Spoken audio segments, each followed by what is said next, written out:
ଯେତେବେଳେ ଚାହିଁବେ ସେ ନାରୀ ତୁମକୁ ଦେବ। ମିଳନ ପାଇଁ ରାତି ଦିନ ଡାକିବ। କେବଳ 3 ଥର ତାର ନାମ କହି 3ଟି ଲବଙ୍ଗରେ ପରିସ୍ରା କରିଦିଅ। ଗ୍ୟାରେଣ୍ଟି ଦେଉଛି ଯେତେ ସୁନ୍ଦରୀ ବିବାହିତା ନାରୀ ହେଉ ତୁମ ପାଖକୁ ଆସିବା ପାଇଁ ବାଧ୍ୟ ହେବ। ଯାହା ଚାହିଁବେ ତାହା କରିବ। ହଁ ଫ୍ରେଣ୍ଡସ୍, ଆପଣ ସମସ୍ତଙ୍କର ଇଚ୍ଛା ଥିବ ସୁନ୍ଦରୀରୁ ସୁନ୍ଦରୀ ବିବାହିତା ଭାଉଜକୁ ପଟେଇବା ପାଇଁ, ତାଠାରୁ ନିଜର ମନ ମୁତାବକ କାମ ହାସଲ କରିବା ପାଇଁ। କିନ୍ତୁ ଇଏ ଏତେ ସହଜ ନୁହେଁ। ତେବେ କେବଳ 3ଟି ଲବଙ୍ଗ ଆଣି ଆଜିର ଏହି ବଶୀକରଣ ଉପାୟ କରିକି ଦେଖନ୍ତୁ। ଗ୍ୟାରେଣ୍ଟି ଦେଉଛି ଯେଉଁ ଝିଅ ବା ବିବାହିତା ନାରୀ ପାଇଁ ଆପଣ ଏହି ବଶୀକରଣକୁ କରିଦେବେ, ସିଏ ଆପଣଙ୍କ ଆଡ଼କୁ ଆକର୍ଷିତ ହେବାକୁ ଲାଗିବ। ପାଗେଳି ପରି ଆପଣଙ୍କୁ ଭଲ ପାଇବାକୁ ଲାଗିବ। ଆପଣଙ୍କୁ ନ ଦେଖି ରହିପାରିବନି। ହଁ ଫ୍ରେଣ୍ଡସ୍, ଯଦି ଆପଣ କେଉଁ ଝିଅକୁ ମନେ ମନେ ଭଲ ପାଉଛନ୍ତି କିନ୍ତୁ ଯେତେ ଚେଷ୍ଟା କଲେ ମଧ୍ୟ ତାକୁ ପଟେଇ ପାରୁନାହାନ୍ତି, ତାକୁ ନିଜର ମନ କଥା କହିବାକୁ ଡରୁଛନ୍ତି, ଆଉ ଆପଣ ଚାହୁଁଛନ୍ତି କି ସେ ଝିଅ ନିଜେ ଆସି ଆପଣଙ୍କୁ ଭଲ ପାଉଛି ବୋଲି କହୁ, ତେବେ ଆଜିର ଏହି ଭିଡ଼ିଓଟି ଆପଣଙ୍କର ଇଚ୍ଛାକୁ ପୂରଣ କରିବ। କେବଳ 3ଟି ଲବଙ୍ଗ ଆଣି ଆଜିର ଏହି ବଶୀକରଣ କରିକି ଦେଖନ୍ତୁ। 3ଟି ଲବଙ୍ଗର ଏହି ବଶୀକରଣ ଏତେ ଶକ୍ତିଶାଳୀ କି ଏହାର ପ୍ରୟୋଗ କେବେ ବି ଖାଲି ଯାଏନି। ଯେଉଁ ଝିଅ ବା ବିବାହିତା ନାରୀ ଉପରେ ଆପଣ ଏହି ବଶୀକରଣକୁ ମାତ୍ର ଗୋଟିଏ ଥର ପ୍ରୟୋଗ କରିଦେବେ, ସିଏ ନିଜେ ଆସିବ, ଆପଣଙ୍କ ସହିତ ସମ୍ପର୍କ ରଖିବ। ଆପଣ ତାକୁ ଯାହା କହିବେ ସିଏ କରିବ। କୌଣସି ପ୍ରକାର ବାଧା ଦେବ ନାହିଁ। ଯେଉଁ ଝିଅ ଆପଣଙ୍କୁ ଧୋକା ଦେଇଛି, ଆପଣଙ୍କ ନମ୍ବର ବ୍ଲକ୍ କରିଦେଇଛି, ଅନ୍ୟ କାହାକୁ ଭଲ ପାଉଛି, ଅନ୍ୟ କାହା ସହିତ କଥା ହେଉଛି, ତେବେ 3ଟି ଲବଙ୍ଗ ଆଣି ଆଜିର ଏହି ବଶୀକରଣ ଉପାୟ କରିକି ଦେଖନ୍ତୁ। ଗ୍ୟାରେଣ୍ଟି ଦେଉଛି ସେ ଝିଅ ଯେତେ ଦୂରରେ ଥିଲେ ମଧ୍ୟ ରାତିଦିନ ଆପଣଙ୍କ କଥା ଭାବିବ। ନିଜେ ଆସିବ, ଆପଣଙ୍କର ପାଦ ତଳେ ପଡ଼ିବ, ଆପଣଙ୍କୁ ଭଲ ପାଉଛି ବୋଲି କହିବ। ଏହି ବଶୀକରଣ ସାହାଯ୍ୟରେ ଆପଣ ଶାଶୁ, ନଣନ୍ଦ, ଦିଅର, ଭାଉଜ କାହାକୁ ବି ଅତି ସହଜରେ ନିଜ ବଶରେ କରିପାରିବେ। ତାଠାରୁ ନିଜର ମନ ଚାହୁଁଥିବା କାମ ହାସଲ କରିପାରିବେ। ତେବେ ଏହି ବଶୀକରଣ ବିଧି ଆପଣ କିପରି କରିବେ, କେମିତି କରିବେ, ଏହାର ପ୍ରୟୋଗ ବିଧି କ'ଣ, ମୁଁ ଆପଣଙ୍କୁ ଶିଖେଇବି। ସମ୍ପୂର୍ଣ୍ଣ ପ୍ରୟୋଗ ବିଧି ଠିକ୍ ଭାବରେ ଶିଖେଇବି। ଜାଣିବା ପାଇଁ ମୋର ଆପଣମାନଙ୍କୁ ଅନୁରୋଧ କି ଆପଣ ଭିଡ଼ିଓଟିକୁ ପୁରା ଧ୍ୟାନ ସହିତ ଶେଷ ପର୍ଯ୍ୟନ୍ତ ଦେଖିବେ। ମୂଳରୁ ଶେଷ ପର୍ଯ୍ୟନ୍ତ ଦେଖିବେ। ତେବେ ଯାଇକି ଆପଣ ସମ୍ପୂର୍ଣ୍ଣ ପ୍ରୟୋଗ ବିଧି ଜାଣିପାରିବେ।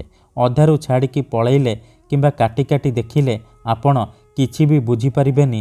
ପରେ ଆପଣ କହିବେ, ଗୁରୁଜୀ ଆପଣଙ୍କର ବଶୀକରଣ କାମ କରୁନି। ଦେଖନ୍ତୁ, ମୋର ଆପଣମାନଙ୍କୁ ଅନୁରୋଧ କି ଆପଣ ଭିଡ଼ିଓଟିକୁ ମୂଳରୁ ଶେଷ ପର୍ଯ୍ୟନ୍ତ ପୁରା ଧ୍ୟାନ ସହିତ ଦେଖନ୍ତୁ। ପ୍ରୟୋଗ ବିଧିକୁ ଠିକ୍ ଭାବରେ ବୁଝନ୍ତୁ। ତାପରେ ଆପଣ ବଶୀକରଣ କରିବା ପାଇଁ ଯିବେ। ତେବେ ଯାଇ ମୁଁ ଆପଣଙ୍କୁ ଗ୍ୟାରେଣ୍ଟି ଦେଉଛି ଆପଣ 100ରୁ 100% ସଫଳ ହେବେ। କାରଣ ଏହି ବଶୀକରଣ ସାହାଯ୍ୟରେ ହଜାର ହଜାର ଲୋକମାନେ ଲାଭବାନ ହୋଇଛନ୍ତି। ମାତ୍ର ଗୋଟିଏ ଥରରେ ସେମାନେ ନିଜ ପ୍ରେମକୁ ଫେରି ପାଇଛନ୍ତି। ଆଶା ଛାଡ଼ି ଦେଇଥିବା ଲୋକ ମଧ୍ୟ ନିଜ ପ୍ରେମକୁ ଫେରି ପାଇଛି। ବିନା ମନ୍ତ୍ର, ବିନା ତନ୍ତ୍ର, ବିନା କିଛି ଜିନିଷ ଖୁଆଇ ପିଆଇ, ବିନା କୌଣସି ପଇସା ଖର୍ଚ୍ଚ କରି ଆପଣ ନିଜ ଘରେ ବସି ବସି ଏହି ବଶୀକରଣ ଅତି ସହଜରେ କରିପାରିବେ। ଆଉ ନିଜ ପସନ୍ଦର ସୁନ୍ଦରୀରୁ ସୁନ୍ଦରୀ ଝିଅକୁ ନିଜ ବଶରେ କରିପାରିବେ। ମୋର ବିଶ୍ୱାସ କି ଆପଣ ଅତି ସହଜରେ ଏହି ବଶୀକରଣ କରିପାରିବେ। ବର୍ଷ ବର୍ଷ ଧରି ଭାଙ୍ଗି ଯାଇଥିବା ପୁରୁଣା ପ୍ରେମକୁ ଫେରାଇ ଆଣିପାରିବେ। କେଉଁ ବି କୁଆଁରୀ ଝିଅ ବା ପଡ଼ିଶା ଘର ସୁନ୍ଦରୀ ଭାଉଜକୁ ନିଜ ବଶରେ କରି ତାଠାରୁ ନିଜର ମନ ମୁତାବକ କାମ ହାସଲ କରିପାରିବେ।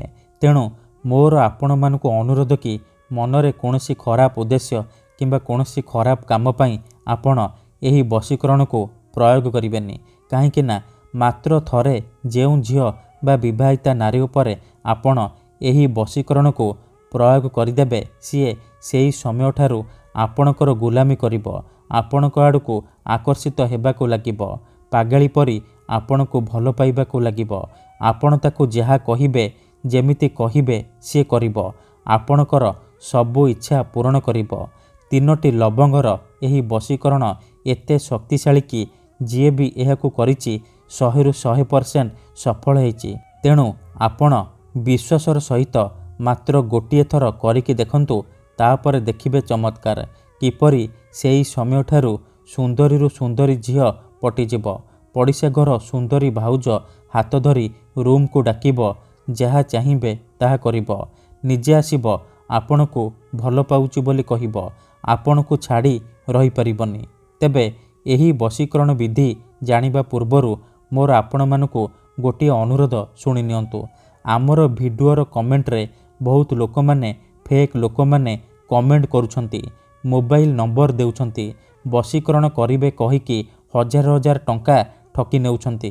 ସେମାନେ ଏତେ ମାତ୍ରାରେ କମେଣ୍ଟ କରୁଛନ୍ତି କି ଆପଣଙ୍କର କମେଣ୍ଟ ତା ଭିତରେ ହଜିଯାଉଛି, ଆଉ ଆମେ ଆପଣଙ୍କୁ ରିପ୍ଲାଏ କରିପାରୁନୁ। ଏଥିପାଇଁ ଆପଣ ଆମକୁ କ୍ଷମା କରିବେ। ଆଉ କମେଣ୍ଟ ବକ୍ସରେ ଦିଆଯାଉଥିବା ଫେକ୍ ମେସେଜ ଆଉ ମୋବାଇଲ ନମ୍ବରର ରିପ୍ଲାଏ ଦିଅନ୍ତୁ ନାହିଁ, କାହିଁକି ନା ସେମାନେ ବଶୀକରଣ କରିବେ କହିକି ଆପଣଙ୍କର ପଇସା ଠକି ନେବେ। ତେଣୁ ମୋର ଆପଣମାନଙ୍କୁ ଅନୁରୋଧ କି ଆପଣ ଭିଡ଼ିଓ ଦେଖନ୍ତୁ, ନିଜେ ଚେଷ୍ଟା କରନ୍ତୁ, କିନ୍ତୁ ଏହିସବୁ ଠକାମିରୁ ଦୂରେଇ ରୁହନ୍ତୁ। ଆମର ବହୁତ ସାରା ଦର୍ଶକ ଭାଇମାନେ ଅଛନ୍ତି ଯେଉଁମାନେ ଆମକୁ କହୁଛନ୍ତି କି ଗୁରୁଜୀ ଆପଣ ଆମର କାମ କରିଦିଅନ୍ତୁ, ଆପଣ ଯେତେ ପଇସା ମାଗିବେ ଆମେ ଦେବୁ। ହଜାର ହଜାର ଟଙ୍କା ଯାଚୁଛନ୍ତି। ଦେଖନ୍ତୁ ୟୁଟ୍ୟୁବରେ ଆପଣଙ୍କୁ ଏମିତି ଅନେକ ଚ୍ୟାନେଲ ମିଳିଯିବ ଯେଉଁମାନେ ମୋବାଇଲ ନମ୍ବର ଦେଉଛନ୍ତି, ତାବିଜ ବିକୁଛନ୍ତି, ବଶୀକରଣ କରିବେ କହିକି ହଜାର ହଜାର ଟଙ୍କା ଠକି ନେଉଛନ୍ତି। କିନ୍ତୁ ଆମର ଏହି ଚ୍ୟାନେଲରେ ଆପଣଙ୍କ ପାଇଁ ଫ୍ରିରେ ବଶୀକରଣ ଭିଡ଼ିଓ ଅପଲୋଡ଼ କରାଯାଉଛି, ଯାହାକୁ ଆପଣଙ୍କର ସୁବିଧା ପାଇଁ ଅପଲୋଡ଼ କରାଯାଉଛି, ଯାହାକୁ ଆପଣ ନିଜ ଘରେ ବସି ବସି କରିପାରିବେ। ତେବେ ଆପଣ ପଇସା କ'ଣ ପାଇଁ ଖର୍ଚ୍ଚ କରିବେ? ଆପଣ ଭିଡ଼ିଓ ଦେଖନ୍ତୁ, ନିଜେ ଚେଷ୍ଟା କରନ୍ତୁ, ତେବେ ଯାଇକି ଆପଣ 100ରୁ 100% ସଫଳ ହେବେ। ଯଦି ଗୋଟିଏ ଥରରେ ସଫଳ ହୋଇପାରୁନାହାନ୍ତି, ଦ୍ୱିତୀୟ ଥର ଚେଷ୍ଟା କରନ୍ତୁ, ନିହାତି ଭାବେ ସଫଳ ହେବେ। ତେବେ ବଶୀକରଣ କରିବା ପୂର୍ବରୁ ବଶୀକରଣ ବିଷୟରେ କିଛି ଜାଣି ରଖନ୍ତୁ। ବଶୀକରଣର ମାନେ ହେଉଛି ସାମ୍ନାବାଲାକୁ ନିଜ ବଶରେ କରିବା, ତାର ଦିମାଗରେ ନିଜର ଭାବନାକୁ ପହଞ୍ଚାଇବା। ତେବେ ବଶୀକରଣ କ'ଣ ପାଇଁ କରାଯାଏ? ଯେତେବେଳେ ଆପଣ କାହାକୁ ନିଜଠାରୁ ଅଧିକ ଭଲ ପାଉଛନ୍ତି କିନ୍ତୁ ଯେତେ ଚେଷ୍ଟା କଲେ ମଧ୍ୟ ତାକୁ ପଟେଇ ପାରୁନାହାନ୍ତି, ତା ବିନା ବଞ୍ଚିପାରିବେନି ଭାବୁଛନ୍ତି, ସେତେବେଳେ ଆପଣ ବଶୀକରଣ କରିପାରିବେ। କିମ୍ବା ଯଦି କେଉଁ ଲୋକ ବିନା କାରଣରେ ଆପଣଙ୍କୁ ହଇରାଣ କରୁଛି, ଆପଣଙ୍କର ଘର ପରିବାର ଉପରେ ଖରାପ ନଜର ପକାଉଛି, ଏହିପରି ପରିସ୍ଥିତିରେ ଆପଣ ବଶୀକରଣ କରିପାରିବେ। କାହିଁକି ନା କେତେଥର ଏମିତି ହେଇଥାଏ କି ଆପଣଙ୍କର ଶତ୍ରୁ ଆପଣଙ୍କଠାରୁ ପଇସାରେ ଆଉ ଶକ୍ତିରେ ବଳବାନ ହେଇଥାଏ, ଆଉ ଆପଣ ଚାହିଁକି ବି ତାର କିଛି କରିପାରନ୍ତିନି। ଏହିପରି ପରିସ୍ଥିତିରେ ଆପଣ ବଶୀକରଣ କରିପାରିବେ।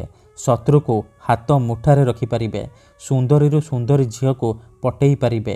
ଏଥିପାଇଁ ଆଜିର ଏହି ଭିଡ଼ିଓଟିରେ ମୁଁ ଆପଣଙ୍କ ପାଇଁ ଆମର ତନ୍ତ୍ରଶାସ୍ତ୍ରରୁ ପ୍ରଚଣ୍ଡ ମହାଶକ୍ତିଶାଳୀ ବଶୀକରଣ ନେଇ ଆସିଛି, ଯାହାର ପ୍ରୟୋଗରେ ଆପଣ ନିଜ ପସନ୍ଦର ସୁନ୍ଦରୀ ଝିଅକୁ ପଟେଇ ପାରିବେ। ପଡ଼ିଶା ଘର ସୁନ୍ଦରୀ ଭାଉଜଠାରୁ ନିଜର ମନ ମୁତାବକ କାମ ହାସଲ କରିପାରିବେ। ସିଏ ଆପଣଙ୍କ ପ୍ରେମରେ ଏମିତି ଦିବାନୀ ହେଇଯିବ କି ରାତି ଦିନ ଘରକୁ ଡାକିବ, ଯାହା ଚାହିଁବେ ତାହା କରିବ, ଆପଣଙ୍କର ସବୁ ଇଚ୍ଛା ପୂରଣ କରିବ। ତେବେ ମନେ ରଖନ୍ତୁ, ମନ୍ତ୍ର ତନ୍ତ୍ର ଯନ୍ତ୍ର ବଶୀକରଣ ଇଏ ଏମିତି ସେମିତି କାମ କରେନି। ମନରେ ସମ୍ପୂର୍ଣ୍ଣ ବିଶ୍ୱାସ, ନିଷ୍ଠା ଆଉ ଏକାଗ୍ରତାର ସହିତ ଆପଣଙ୍କୁ ଏହି ବଶୀକରଣ କରିବାକୁ ପଡ଼ିବ। ତେବେ ଯାଇ ମୁଁ ଆପଣଙ୍କୁ ଗ୍ୟାରେଣ୍ଟି ଦେଉଛି, ଆପଣ ଯାହାକୁ ଚାହିଁବେ ତାକୁ ନିଜ ବଶରେ କରିପାରିବେ। ତେଣୁ ଯଦି ଆପଣ ଏହି ବଶୀକରଣ କରିବାକୁ ଚାହୁଁଛନ୍ତି, ସେ ଝିଅ ବା ବିବାହିତା ଭାଉଜକୁ ପଟେଇବାକୁ ଚାହୁଁଛନ୍ତି, ତାକୁ ନିଜ ପ୍ରେମରେ ଦିବାନୀ କରିବାକୁ ଚାହୁଁଛନ୍ତି, ତାଠାରୁ ନିଜର ମନ ଚାହୁଁଥିବା କାମ ହାସଲ କରିବାକୁ ଚାହୁଁଛନ୍ତି, ତେଣୁ ମୋର ଆପଣମାନଙ୍କୁ ଅନୁରୋଧ କି ଆପଣ ଭିଡ଼ିଓଟିକୁ ପୁରା ଧ୍ୟାନ ସହିତ ଶେଷ ପର୍ଯ୍ୟନ୍ତ ଦେଖିବେ। ତେବେ ମନେ ରଖନ୍ତୁ, ଏହି ବଶୀକରଣ କରିବା ପାଇଁ ଆପଣଙ୍କୁ କେବଳ 3ଟି ଲବଙ୍ଗର ଆବଶ୍ୟକ। ହଁ ଫ୍ରେଣ୍ଡସ୍, କେବଳ 3ଟି ଲବଙ୍ଗର ସାହାଯ୍ୟରେ ଆପଣ ସେ ଝିଅକୁ ପଟେଇ ପାରିବେ। ପ୍ରଥମେ ଆପଣ କ'ଣ କରିବେ, 3ଟି ଲବଙ୍ଗକୁ ନେଇକି କୌଣସି ଏକ ସୁନସାନ ଜାଗାକୁ ଯିବେ, ଯେଉଁଠାରେ ଆପଣଙ୍କୁ କେହି ଦେଖିବେନି କିମ୍ବା ଅଧାରୁ ଡାକିବେନି। ତାପରେ ସେ 3ଟି ଲବଙ୍ଗକୁ ତଳେ ମାଟି ଉପରେ ରଖିବେ। ତାପରେ ସେଇ ଝିଅ ବା ନାରୀର ନାମ 3 ଥର କହିବେ। 3 ଥର ସେଇ ଝିଅ ବା ନାରୀର ନାମ କହିସାରିବା ପରେ ଆପଣ ଏହି ଶବ୍ଦକୁ 3 ଥର ପଢ଼ିବେ। ତାସିନ୍ ତାସିନ୍ ମର୍ତାସିନ୍। ଏହି 3ଟି ଶବ୍ଦକୁ 3 ଥର ପଢ଼ିବେ। 3 ଥର ଏହି ଶବ୍ଦକୁ ପଢ଼ି ସାରିବା ପରେ ଆପଣ କ'ଣ କରିବେ, ସାଙ୍ଗେ ସାଙ୍ଗେ ସେ 3ଟି ଲବଙ୍ଗ ଉପରେ ପରିସ୍ରା କରିବେ। ମନେ ରଖନ୍ତୁ, ଆଖି ବନ୍ଦ କରିକି ପରିସ୍ରା କରିବେ। ପରିସ୍ରା କରିସାରିବା ପରେ ଆପଣ ଚୁପଚାପ ଘରକୁ ଫେରି ଆସିବେ। ପଛକୁ ବୁଲିକି ଚାହିଁବେନି। ଏତିକି କରିକି ଦେଖନ୍ତୁ, ଗ୍ୟାରେଣ୍ଟି ଦେଉଛି ସୁନ୍ଦରୀରୁ ସୁନ୍ଦରୀ ଝିଅ ପଟିଯିବ। ପଡ଼ିଶା ଘର ଭାଉଜ ରାତି ଦିନ ଘରକୁ ଡାକିବ। ଯାହା ଚାହିଁବେ ତାହା କରିବ। ଧନ୍ୟବାଦ।